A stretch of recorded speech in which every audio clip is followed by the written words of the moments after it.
सहनाववतु सहनौ भुनक्तु सह वीर्यं करवावहै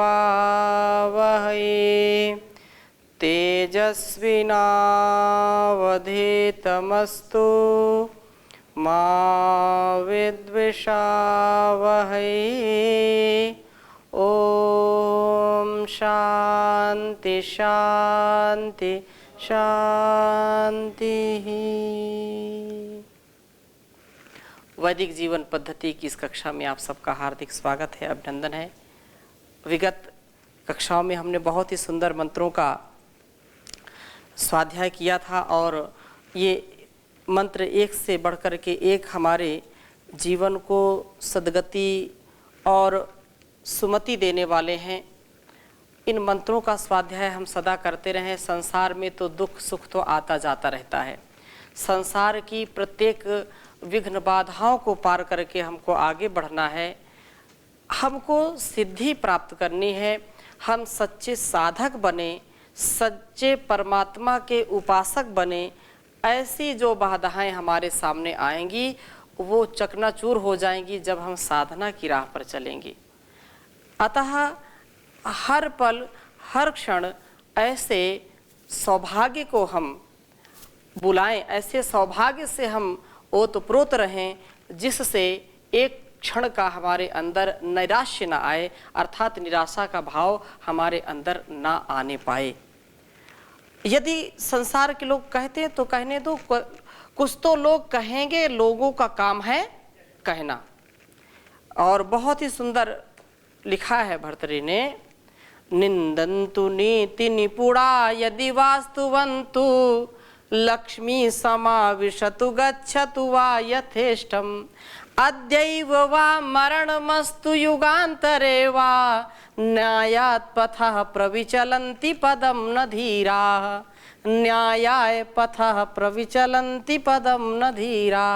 ना तो न्यायात् पथः प्रविचलन्ति पदं न धीराः, न्याय के पथ से एक क्षण के लिए भी जो धीर गंभीर लोग होते हैं वो पथ भ्रष्ट नहीं होते हैं। सदा जो श्रेष्ठ मार्ग है, जो हमारे लिए कल्याणकारी, संसार के लिए कल्याणकारी है, ऐसे मार्ग का हम सदा जो है सफर तय करें।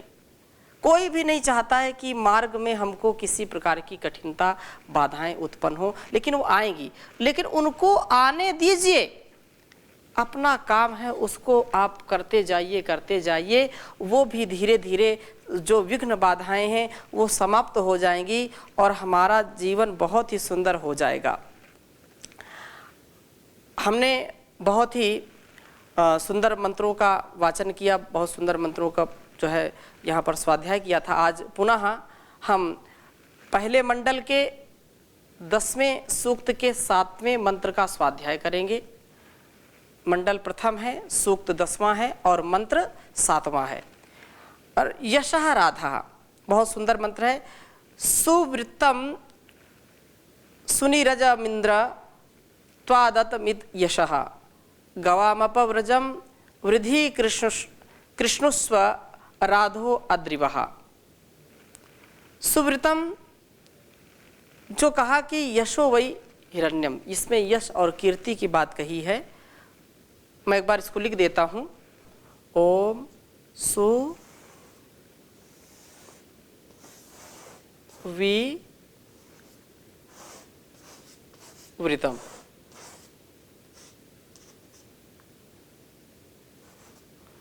ओम सुविवृतम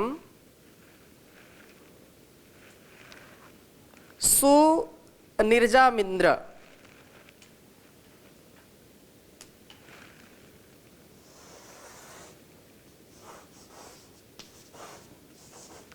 सुनिरजमिंद्र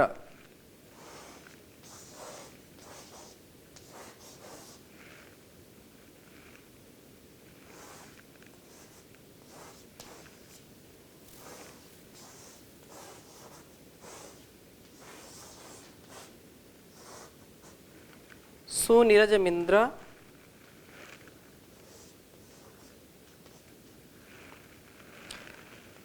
त्वादातमिद यशः, त्वादातमिद यशः।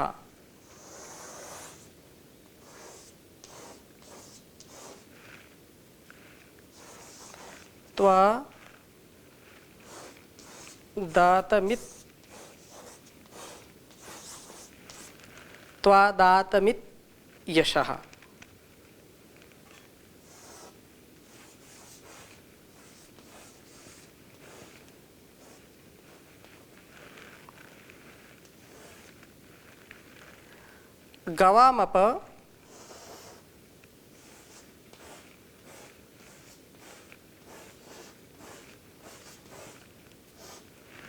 गवामप व्रजम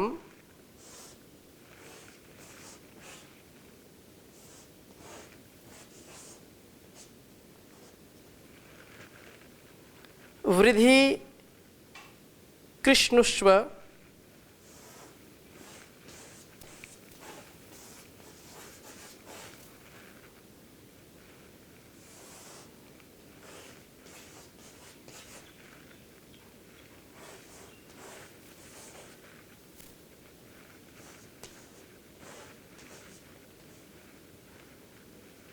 कृष्णुष्व राधो अद्रिवः।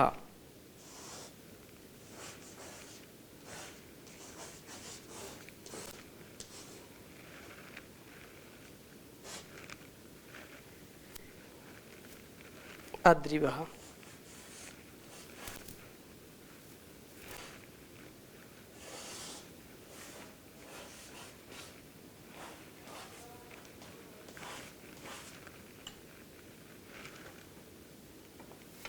उच्चारण करेंगे। ओम सुविवृतम सुनिरजामिद्र निरजमिद्र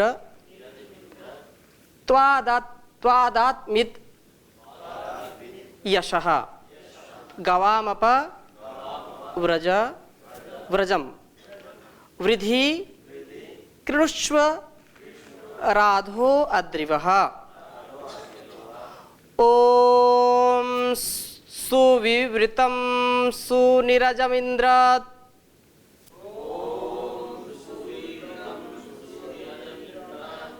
त्वादातमित यशः गवामपव्रजम वृद्धि कृष्व राधो अद्रिवः। ओम सुविवृतम सुनिरजमिन्द्र त्वादातमित यशः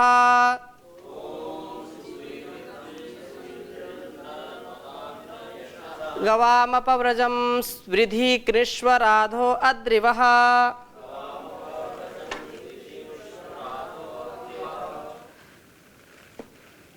वेद मंत्र में बहुत सुंदर बात कही है। सुविवृतम सुनिरजमिन्द्र त्वादातमिद यशः। यशो जो यश है, क्योंकि यश हमारे जीवन का बहुत बड़ा एक उपहार है। कहा है कि यशो वै हिरण्यम, जो यह ऐत्रेय का वाक्य है।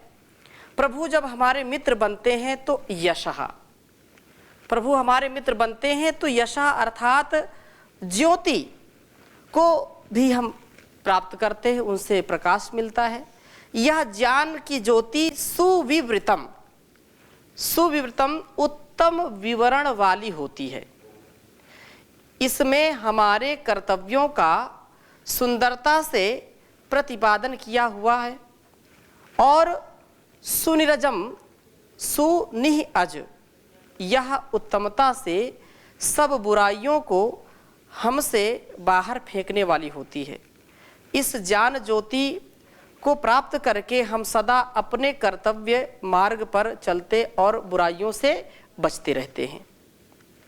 इंद्र सूर्य के समान जो देदीप्यमान है, जो कांति वाला है, ऐसा प्रभु, हे प्रभु, यह ज्ञान ज्योति इत निश्चय से त्वादातम, आप से शुद्ध की गई है।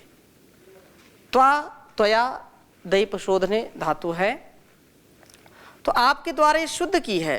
शुक्रम उच्चरत, यह तो पूर्ण शुद्ध ही उच्चारण की गई है, अर्थात उस प्रभु ने ही वेदवाणी के रूप में ज्योति की प्राप्ति कराई है, जो सत्य है, तथ्य है, हमारे लिए जो बहुत ही कल्याणकारी है, जिसमें हमारे कर्तव्य को स्पष्टता से दिखलाया है, कर्तव्य को बतलाया है कि क्या हमारा कर्तव्य है, क्या अकर्तव्य है, क्या ग्रहण करने के योग्य है, क्या त्यागने के योग्य है, जो हमारी बुराइयों को परे फेंकती है, हमारी बुराइयों को हमसे निकाल करके बाहर फेंक देती है। ऐसी जो ज्योति है वो ज्योति क्या है? वेद ज्ञान ज्योति, वेद वाणी है। जो उस वेद वाणी को जो है देने वाला, वेद वाणी को प्रकाशित करने वाला, वह परमपिता परमेश्वर है, जो हमारी बुराइयों को सदा दूर करता है और पूर्ण रूप से जो स्वयं भी शुद्ध है। तो सा पर्यागात शुक्रम अकायम आवरणम अश्नाविरम शुद्धम अपाप विद्धम, वो शुद्ध, सबसे ज़्यादा शुद्ध है, सबसे ज़्यादा पवित्र है, और वो इस संसार का कारण जगत है। अर्थात कारण जगत का तात्पर्य ये कि वो सबका मूल है, सबका उत्पादन करने वाला है, सबको जन्म देने वाला है, वह कारण है, हमारा मूल कारण है। अतः गवाम, आप जो है कृपा करके गवाम इंद्रियों के इस व्रजम बाड़े को भी अपवृद्धि खोल डालिए। इंद्रियों के द्वार खुलेंगे, अर्थात इंद्रियों की शक्ति का विकास होगा, हम उस ज्ञान की ज्योति को सम्यक ग्रहण कर पाएंगे। हे अद्रिवहा, आदरणीय वज्र के द्वारा सब विघ्नों को दूर करने वाले प्रभो, राधा, कार्यों के साधन के लिए आवश्यक धनों को कृणुष्व हमें प्राप्त कराइए। इसके बिना भी हमारी जो है जीवन यात्रा का पूर्ण होना संभव नहीं होगा। संसार में हम आते हैं तो संसार के कुछ मूलभूत जो कार्य होते हैं, कर्म होते हैं, जो गति प्रगति होती है, उसके लिए हमको कुछ संसाधनों की नितांत आवश्यकता पड़ती है। और वो संसाधन कहाँ से मिलते हैं? वो परमात्मा की कृपा से ही मिलते हैं। बिना उसकी कृपा के हमको ज्ञान भी नहीं होगा, और हमारा जब ज्ञान विज्ञान नहीं बढ़ेगा तो निश्चित रूप से संसार में हम कभी भी उन्नति को नहीं प्राप्त कर पाएंगे। अतः इस वेद मंत्र में उस परमात्मा के प्रति प्रार्थना की गई है, प्रभु उस ज्योति को दें जो कि सुविवृत है और सुनिरज, वह शुद्ध है, हमारी इंद्रियों को जो शक्ति प्रदान करता है और हमारी इंद्रियों का जो विकास करता है, तथा आवश्यक धनों को देने वाला है, और वो देने की कृपा करे, ऐसी प्रार्थना कही है। उस प्रभु के लिए हम सदा अच्छे अच्छे कर्म को करते रहें और कर्म उसको समर्पित करते चले जाएं। जब ऐसा कर्म हम कर पाएंगे तो हमारा जो जीवन का चरमोत्कर्ष है उसकी प्राप्ति हम कर पाएंगे। और जब तक हम इस पर अमल नहीं करेंगे, जब तक वेदवाणी को समझ करके इसको हम अपने जीवन में नहीं उतारेंगे, तब तक यह हमारे लिए कल्याणकारी नहीं होगी। यह जो हमारे कामनाओं को, हमारी वासनाओं को, हमारी इच्छाओं को बढ़ाने वाला जो भाव है, उसको हम दबा करके, दबाने का आशय ये है कि ज्ञान पूर्वक, विवेक पूर्वक जो संतुलित, मर्यादित, आवश्यक जो कर्म है उनको तो करना ही पड़ेगा, उनके बिना किए हमारा जीवन नहीं चल सकता है। इसलिए प्रभु हमें काम आदि शत्रुओं से बचा करके उनको नष्ट करें तथा हमें शक्ति प्रदान करें, हमको जीवन में सुख शांति की प्राप्ति हो, जिससे यह वेदवाणी का गुणगान हमारे लिए सार्थक हो सके। और इसके लिए अहंकार से नहीं, इसके लिए हमारे द्वारा जो सुसंस्कार बनाया जाता है, उस सुसंस्कार से हम आगे बढ़ें, संस्कार की जो है चर्चा हो, संस्कार और जो उपकार, सदाचार की भावना से ही हम आगे बढ़ पाते हैं। जिसके अंदर सत्कार की भावना नहीं है, जिसके अंदर परोपकार की भावना नहीं है, वह चाह कर के भी परिवार और संसार में सुख नहीं पा सकता है। जिसके अंदर प्रबल भावना है कि नहीं, मुझको परोपकार के मार्ग पर चलना है, मुझको सत्कार सेवा के मार्ग पर चलना है, तो सेवा और सत्कार से इस परिवार में भी और संसार में भी दोनों प्रकार से हम आनंद को भोगते हैं, आनंद की प्राप्ति करते हैं। इसमें कोई संशय हमको नहीं रहना चाहिए। और यही जीवन का उद्देश्य है। नहीं, जीवन क्या है? जीवन तो नश्वर है। जीवन एक जो है पानी का बुलबुला है, सामान 100 बरस का है, पल की खबर नहीं। शरीर मिला है, संसार में हम आए हैं, ये जीवन मिला है, ये जगत मिला है। किस लिए मिला है? हम इस तन और मन का सदुपयोग करें, दूसरों के सेवा में, दूसरों की भलाई में हम अपने को लगाते रहें। हमारा जो जीवन चल रहा है, ये दूसरों के कितने उपकार हमारे ऊपर हैं। क्या हम दूसरों के उपकार लेकर के जीवन चला सकते हैं? नहीं चला सकते हैं।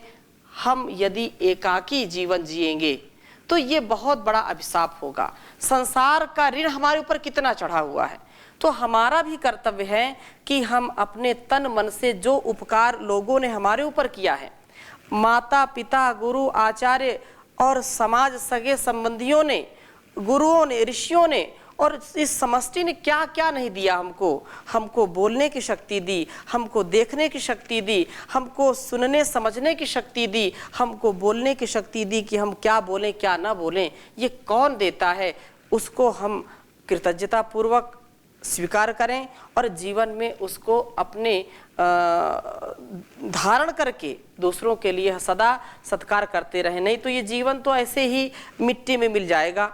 इसका कोई वायुर अनिलम अमृतम अथेदम भस्मांतम शरीरम, ओम कृतो स्मर कृतम स्मर कृतो स्मर कृतम स्मर। ये शरीर क्या है?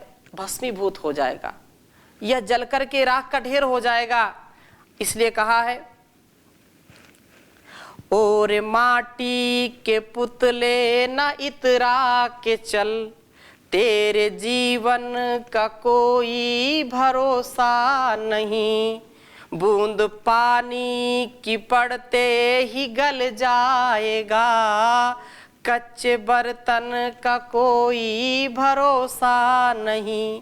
सारा संसार सागर है स्वार्थ भरा, इसके लालच में हरगिज दीवाना न हो। गैर तो गैर अपने ही देंगे दगा, दोस्त दुश्मन का कोई भरोसा नहीं। अरे माटी के पुतले न इतरा के चल, तेरे जीवन का कोई भरोसा नहीं। मेरा मेरा न कर कोई तेरा नहीं, 4 दिन का जग व बसेरा नहीं।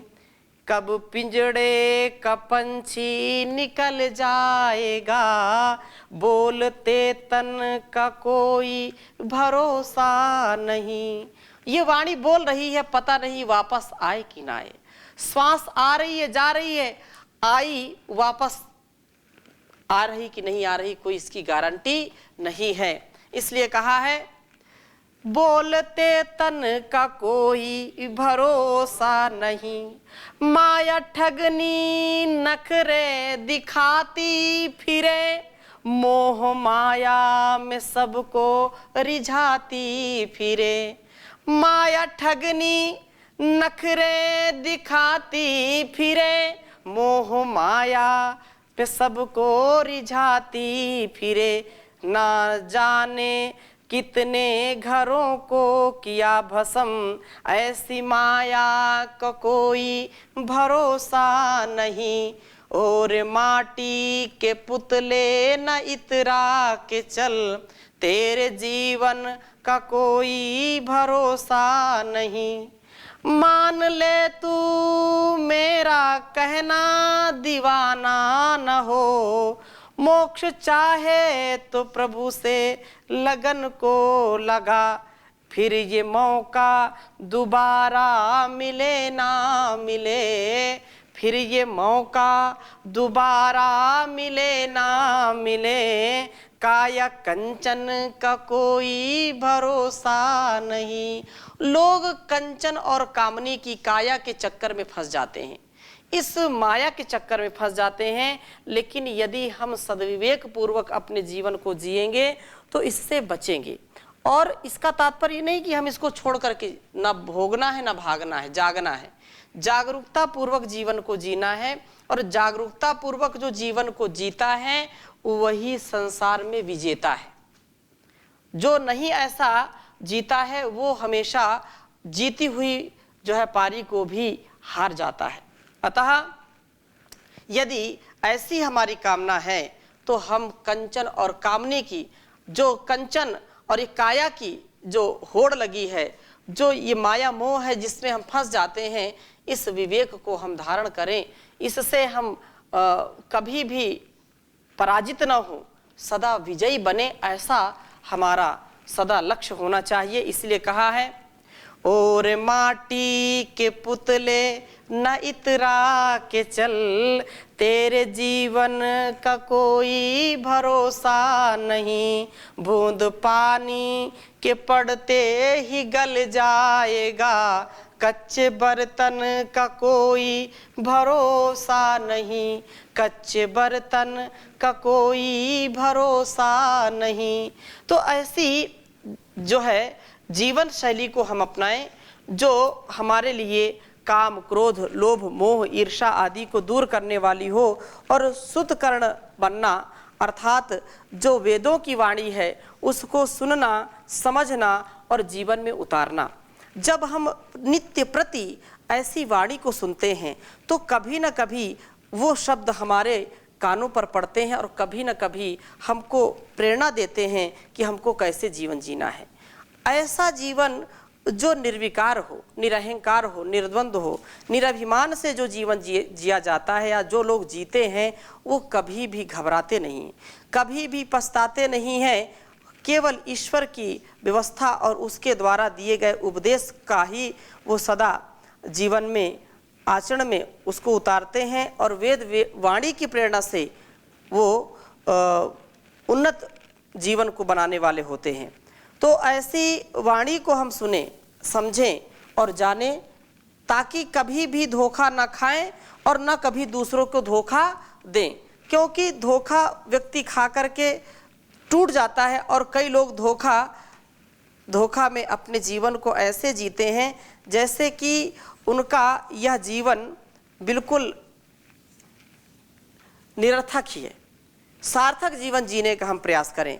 तो ये जो बात कही कि हे परमेश्वर, तेरा जो शुद्ध यश उत्पन्न होकर सब ओर से भली प्रकार प्रकट हो रहा है, सब दिशाओं में फैल रहा है। हे प्रभु, तू मेघ रूपी गोष्ठ खोल करके जलधाराओं रूपी गव्वों को मुक्त कर दे। तू अंधकार रूपी गोष्ठ को खोल करके सूर्य की रश्मियों और जो है गव्वों को मुक्त कर दे। तो अज्ञान रूपी गोष्ठ को खोल करके प्रज्ञा रूपी गव्वों को उससे मुक्त कर दे। हे न्याय दंड रूपी वज्र को धारण करने वाले प्रभु, इस धरती को धन धान्य से समृद्ध कर दे, प्रकाश और ज्ञान से भर दे, क्योंकि प्रकाश और ज्ञान ही इस जीवन को अच्छा और सच्चा बना सकता है। इसीलिए हम प्रार्थना करते हैं और बचपन से करते आ रहे हैं, दया कर दान भक्ति का हमें परमात्मा देना, दया करना हमारी आत्मा में शुद्धता देना। सदा से आप दीनों का प्रभु उद्धार करते हो, हमें भी दीन हालत से पतित पावन उठा देना। दया कर दान भक्ति का हमें परमात्मा देना, दया करना हमारी आत्मा में शुद्धता देना। हमारे ध्यान में आओ प्रभु, आँखों में बस जाओ। हमारे ध्यान में आओ प्रभु, आँखों में बस जाओ। अंधेरे दिल में आकर के अंधेरे दिल में आकर के परम ज्योति जला देना। दया कर दान भक्ति का हमें परमात्मा देना। बहा दो प्रेम की गंगा दिलों में प्रेम का सागर। बहा दो प्रेम की गंगा दिलों में प्रेम का सागर। हमें आपस में मिलजुल कर प्रभु रहना सिखा देना। दया कर दान भक्ति का हमें परमात्मा देना। वतन के वास्ते जीना, वतन के वास्ते मरना, वतन पे जान फिदा करना प्रभु हमको सिखा देना। दया कर दान भक्ति का हमें परमात्मा देना। दया करना हमारी आत्मा में शुद्धता देना। ओम शांति शांति शांति।